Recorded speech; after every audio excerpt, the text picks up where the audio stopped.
Nursing सेविका अधिकारी और सहायक नर्सिंग मिडवाइफ एएनएम मानक निमंते 2 दिवसीय तालीम कर्मशाला राज्य श्रम संस्थान रे उद्घाटित।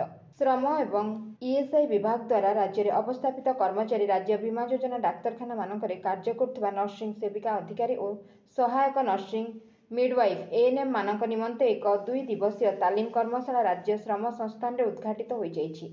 एही कर्मशाला 2 दिन धरी चलिबो। ଏହି ତାଲିମ କର୍ମଶାଳାର ପ୍ରଥମ ଦିବସର ଉଦ୍ଘାଟନୀ ଉତ୍ସବକୁ ମୁଖ୍ୟ ଅତିଥି ଭାବେ ସଂସ୍ଥାନ ଉପାଧ୍ୟକ୍ଷ ଏବଂ ଶ୍ରମ ବିଭାଗ କମିଶନର ତଥା ଶାସନ ସଚିବ ଶ୍ରୀଯୁକ୍ତ ଆର୍ଏସ୍ ଗୋପାଳନ ଆଇଏଏସ୍ ଉଦ୍ଘାଟନ କରିଥିଲେ। ଶ୍ରୀ ଅଶୋକ କୁମାର ପଣ୍ଡା ଶ୍ରମ ବିଭାଗର ଅତିରିକ୍ତ ଶାସନ ସଚିବ ତଥା ନିର୍ଦ୍ଦେଶକ କର୍ମଚାରୀ ରାଜ୍ୟ ବୀମା ଯୋଜନା ଓଡ଼ିଶା ସମ୍ମାନିତ ଅତିଥି ଭାବେ ଯୋଗଦାନ କରିଥିଲେ। ସଂସ୍ଥା ନିର୍ଦ୍ଦେଶକ ତଥା ଶ୍ରମ ବିଭାଗ ଅତିରିକ୍ତ ଶାସନ ସଚିବ ଶ୍ରୀଯୁକ୍ତ ନୀତିରଞ୍ଜନ ସେନ କର୍ମଶାଳାକୁ ସଞ୍ଚାଳନ କରିଥିଲେ।